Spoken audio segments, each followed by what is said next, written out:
Hi friends, എല്ലാവർക്കും IGNOU Malayalam tech ചാനലിലെ മറ്റൊരു വീഡിയോയിലേക്ക് സ്വാഗതം. അങ്ങനെ നമ്മളെല്ലാവരും കാത്തിരുന്ന ഐഫോൺ SEയുടെ അപ്ഗ്രേഡായ ഐഫോൺ SE 4ന്റെ അപ്ഗ്രേഡായ ഐഫോൺ 16e ലോഞ്ച് ചെയ്തിരിക്കുകയാണ്.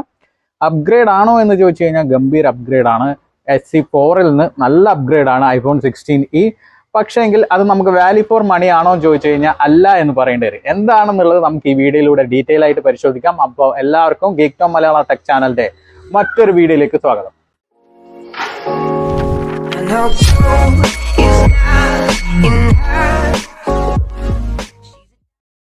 അപ്പോൾ ഐഫോൺ 16e ലോഞ്ച് ചെയ്തിരിക്കുകയാണ്. SE 4 നല്ല അപ്ഗ്രേഡ് ആണെന്ന് നമ്മൾ പറഞ്ഞു. അത് ചിപ്പ് ബേസ് ആയിക്കോട്ടെ, പെർഫോമൻസ് ബേസ് ആയിക്കോട്ടെ, ക്യാമറ ബേസ് ആയിക്കോട്ടെ, എല്ലാത്തിലും നല്ല അപ്ഗ്രേഡ് ആണ്.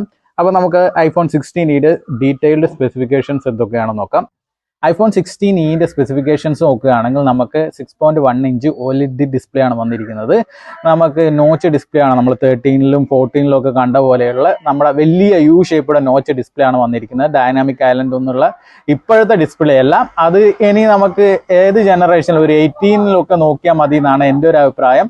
കാരണം അങ്ങനെ വരാൻ സാധ്യതയുള്ളൂ. കാരണം അല്ലെങ്കിൽ ഇപ്പോൾ തന്നെ 18ലൊക്കെ വരുന്നതിന് മുന്നേ ഇപ്പോൾ തന്നെ ഇറക്കിയിട്ടുണ്ടെങ്കിൽ 16ന്റെ സെയിൽ കുറയും. അത് അവരെന്തായാലും നിൽക്കത്തില്ല. അതുകൊണ്ടാണ് ഇത്തരത്തിലുള്ള വലിയ യു ഷേപ്പുടെ നോച്ചൊക്കെ വന്നത്. അതൊരു ഡിസപ്പോയിൻമെന്റ് ആണ്. കൂടാതെ നമുക്ക് 6.1 ഇഞ്ച് ഡിസ്പ്ലേ വന്ന സമയത്ത് നമുക്ക് നഷ്ടപ്പെട്ടത് ഫിംഗർ പ്രിന്റ് സെൻസർ നമുക്ക് നഷ്ടപ്പെട്ടിട്ടുണ്ട്. അതും ഒരു ഡിസപ്പോയിൻമെന്റ് ആണ്. ഫിംഗർ പ്രിന്റ് സെൻസർ ഇപ്പോഴും യൂസ് ചെയ്യുന്ന ഒരുപാട് ആളുണ്ട് SE 4ലൊക്കെ. അപ്പോൾ അതും ഒരു ഡിസപ്പോയിൻമെന്റ് ആണ്. നമുക്ക് ഡിസ്പ്ലേ സൈസ് കൂടുമ്പോൾ നമുക്ക് ഫിംഗർ പ്രിന്റ് സെൻസർ നഷ്ടപ്പെട്ടു.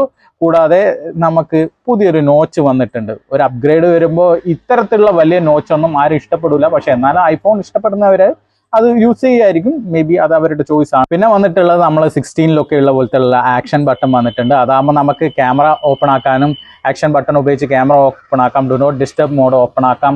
അത്തരത്തിലുള്ള ഫീച്ചേഴ്സ് നമുക്ക് എന്ത് വേണമെങ്കിൽ അതിൽ സെറ്റ് ചെയ്തെടുക്കാം. അങ്ങനെയുള്ള ആക്ഷൻ ബട്ടൺ വന്നിട്ടുണ്ട്. പിന്നെ മേജർ അപ്ഗ്രേഡ് വന്നത് ചിപ്പിലാണ്. A13 ചിപ്പിൽ നിന്ന് SE 4ൽ A13 ചിപ്പിൽ നിന്ന് A18 16 സീരീസിലുള്ള 16 പ്ലസിലും 16ലും ഉപയോഗിച്ചുള്ള A18 ചിപ്പിലേക്ക് അപ്ഗ്രേഡ് ആയിട്ടുണ്ട്. അത് ഗംഭീര അപ്ഗ്രേഡ് ആണ്. അതുകൊണ്ട് തന്നെ നല്ല പെർഫോമൻസ് 16e നമുക്ക് തരും എന്നുള്ള കാര്യത്തിൽ യാതൊരുവിധ പ്രശ്നവുമില്ല. പിന്നെ ആപ്പിൾ iOS 18.3 ആണ് നമ്മുടെ OS ആയിട്ട് വരുന്നത്. അതും നല്ല പെർഫോമൻസ് നൽകുന്ന OS ആണ്. ബാറ്ററി എഫിഷ്യൻസി ഒക്കെയുള്ള നല്ലൊരു പെർഫോമൻസ് ആണ് ഇപ്പോൾ ലേറ്റസ്റ്റ് വന്ന അപ്ഡേറ്റ് പ്രകാരം നമുക്ക് ലഭിക്കുന്നുള്ളത്. കൂടാതെ നമുക്ക് ആപ്പിൾ ഇന്റലിജൻസ് ലഭിക്കുന്നുണ്ട്. പക്ഷേ ആപ്പിൾ ഇന്റലിജൻസ് ഇന്ത്യയിൽ പ്രോപ്പറായിട്ട് വർക്ക് ചെയ്യുന്നില്ല. അതുകൊണ്ട് തന്നെ ഇന്റലിജൻസ് ഉണ്ട് എന്ന് പറഞ്ഞിട്ട് കാര്യമില്ല. അത് എപ്പോൾ ഇന്ത്യയിൽ പ്രോപ്പറായിട്ട് വർക്ക് ചെയ്യും എന്നുള്ളത് ആപ്പിളിന് മാത്രമേ അറിയൂ. അവർ ഇതുവരെ ഒഫീഷ്യൽ കൺഫർമേഷനും കാര്യങ്ങളൊന്നും വന്നിട്ടില്ല. കൂടാതെ നമുക്ക് സാറ്റലൈറ്റ് ആപ്പിൾ സാറ്റലൈറ്റ് സർവീസ് ഉണ്ട്. അതായത് നമുക്ക് നെറ്റ്വർക്കോ കാര്യങ്ങളൊന്നും ഇല്ലാത്ത സമയത്ത് നമുക്ക് സാറ്റലൈറ്റ് ഉപയോഗിച്ച് മെസ്സേജ് അയക്കാം. പിന്നെ എമർജൻസി SOS ഇതും സെയിം തന്നെയാണ്. നെറ്റ്വർക്ക് ഇല്ലാത്ത സമയത്ത് എമർജൻസി നമ്പറിൽ കോൺടാക്ട് ചെയ്യേണ്ട ഫീച്ചർ അതൊക്കെ നമ്മളെ ആപ്പിൾ 16eയിൽ അവർ ഉൾപ്പെടുത്തിയിട്ടുണ്ട്. ഐഫോൺ 16eയിൽ ഉൾപ്പെടുത്തിയിട്ടുണ്ട്. പിന്നെ ക്യാമറ ഡിപ്പാർട്ട്മെന്റിൽ വരികയാണെങ്കിൽ നല്ല അപ്ഗ്രേഡ് ആണ്. 48 MB ഫ്യൂഷൻ ക്യാമറ നമുക്ക് റിയർ സൈഡിൽ വരുന്നുണ്ട്. സിംഗിൾ ക്യാമറയാണ്. അതിൽ നമുക്ക് 4K 60 FPS നമുക്ക് വീഡിയോ ഷൂട്ട് ചെയ്യാം. പിന്നെ 2x ടെലിഫോട്ടോ, അതായത് ക്രോപ്പ് ടെലിഫോട്ടോ ഫീച്ചറും 16ലൊക്കെ ഉള്ള പോലെ 2x ക്രോപ്പ് ടെലിഫോട്ടോ ഫീച്ചറും വന്നിട്ടുണ്ട്. പിന്നെ HDR സപ്പോർട്ട് ചെയ്യും. പോർട്രേറ്റ് മോഡ്, പിന്നെ നൈറ്റ് മോഡ്, അങ്ങനെയുള്ള സകലകാല ഫീച്ചേഴ്സും അവർ ഉൾപ്പെടുത്തിയിട്ടുണ്ട്. അതൊക്കെ നോക്കുമ്പോൾ SE 4ന് ഗംഭീര അപ്ഗ്രേഡ് ആണ്. നമുക്ക് പിന്നെ ഫ്രണ്ട് ക്യാമറ വരികയാണെങ്കിൽ സാധാരണ 16ലുള്ള പോലെ തന്നെ 12 MB ഫ്രണ്ട് ക്യാമറയാണ്. അത് നല്ല അപ്ഗ്രേഡ് ആണ്. നമുക്ക് ഓട്ടോ ഫോക്കസ് ഈ SE 4ൽ ഏറ്റവും വില കുറഞ്ഞ ഐഫോണിൽ അവർ ഉൾപ്പെടുത്തിയിട്ടുണ്ട്.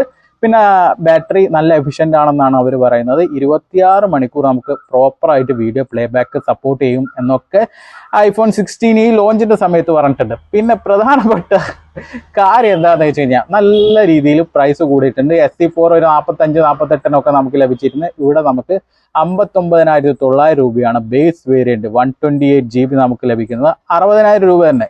അത് വെച്ച് നോക്കുമ്പോൾ ഇപ്പോൾ അടുത്ത് 2-3 ദിവസം മുന്നേ ഫ്ലിപ്കാർട്ടിൽ ഐഫോൺ 16 64,000 രൂപയ്ക്ക് സെയിലായിട്ടുണ്ട്.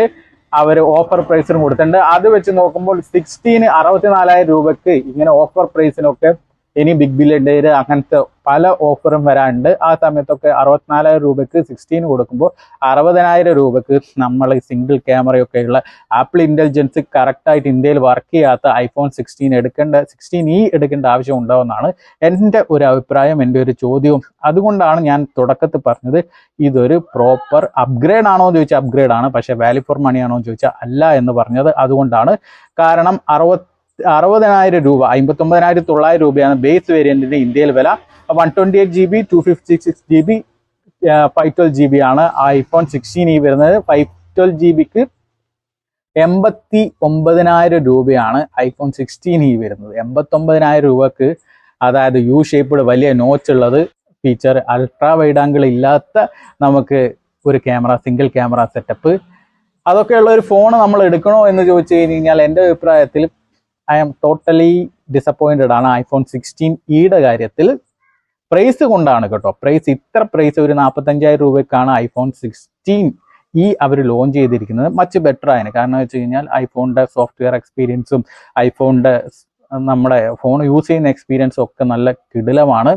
നമ്മളെ ക്യാമറ കാര്യത്തിൽ, വീഡിയോ ക്യാമറ ഒക്കെ ഷൂട്ട് ചെയ്യുന്ന കാര്യത്തിൽ നല്ല കിടിലമാണ്. നമുക്ക് 48MB ഇപ്പോൾ അപ്ഗ്രേഡ് SE4നെ അപേക്ഷിച്ചിട്ട് 16eയിൽ അപ്ഗ്രേഡ് ചെയ്യുമ്പോൾ നമുക്ക് 16ലൊക്കെ കിട്ടുന്ന പോലെ തന്നെ നല്ലൊരു വീഡിയോ ക്വാളിറ്റി നമുക്ക് iPhone 16eയിലും കിട്ടും എന്നുള്ള കാര്യത്തിൽ യാതൊരു സംശയമില്ല. പിന്നെ A18 ബയോണിക് ചിപ്പാണ് വരുന്നത്. 18.3 നമുക്ക് സോഫ്റ്റ്വെയറും വരുന്നുണ്ട്, iOSും വരുന്നുണ്ട്. അപ്പോൾ അതൊക്കെ വെച്ച് നോക്കുമ്പോൾ നല്ല ഒരു എഫിഷ്യൻ്റ് ആയിട്ടുള്ള ഫോൺ തന്നെയാണ്. പക്ഷെ പ്രൈസ് വെച്ച് നോക്കുമ്പോൾ 16e എടുക്കുന്നതിനെക്കാട്ടും നല്ലത് ഐഫോൺ എടുക്കണം എന്നുള്ളവർക്ക് 16 എടുക്കുന്നത് തന്നെയാണെന്നാണ് എൻ്റെ അഭിപ്രായം. കാരണം മിക്കവരും ഐഫോണൊക്കെ എടുക്കുന്നത് EMIയിലൊക്കെ ആയിരിക്കും. EMIയിൽ iPhone 16e എടുക്കുന്നത് നല്ലത് ഒരു 4,000 രൂപ 5,000 രൂപ കൂട്ടിയിട്ട് നമുക്ക് 16 എടുക്കുന്നതാണ് എന്നാണ് എൻ്റെ അഭിപ്രായം. പ്രൈസിന്റെ കാര്യത്തിൽ ഞാൻ ടോട്ടലി ഡിസപ്പോയിൻമെന്റ് ആണ്.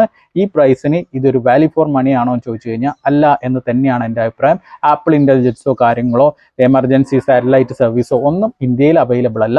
വെറും യു ഷേപ്പ്ഡ് നോച്ച്, നമുക്ക് ക്യാമറ സെറ്റിങ്സ് നല്ല ഹൈ അപ്ഗ്രേഡ് ക്യാമറ, SE4നെ അപേക്ഷിച്ചിട്ട് നല്ല അപ്ഗ്രേഡ് ഉള്ള ക്യാമറ, അതൊക്കെ വെച്ച് മാത്രം കണ്ടിട്ട് ഇന്ത്യയിലുള്ളവർ ഈ iPhone 16e എടുക്കണോ എന്നുള്ള കാര്യത്തിൽ ഞാൻ ടോട്ടലി ഡിസപ്പോയിൻമെന്റ് ആണ്. 16 എടുക്കുന്നതാണ് മച്ച് ബെറ്റർ എന്നാണ് എൻ്റെ ഒരു അഭിപ്രായം. ഞാനിപ്പോൾ ഷൂട്ട് ചെയ്യുന്നത് 16ലാണ്. അതിൻ്റെ ഡീറ്റെയിൽ ആയിട്ടുള്ള വീഡിയോ, 3 മാസത്തെ എൻ്റെ എക്സ്പീരിയൻസ് ഉള്ള വീഡിയോയും വരുന്നുണ്ട്. അപ്പോൾ 16 എടുക്കുന്നതാണ് മച്ച് ബെറ്റർ എന്നുള്ളതാണ് എൻ്റെ ഒരു പേഴ്സണൽ അഭിപ്രായം. ബാക്കി നിങ്ങളുടെ അഭിപ്രായമാണ്. അപ്പോൾ ഈ വീഡിയോ ഇവിടെ വെച്ച് അവസാനിപ്പിക്കണം. Good bye.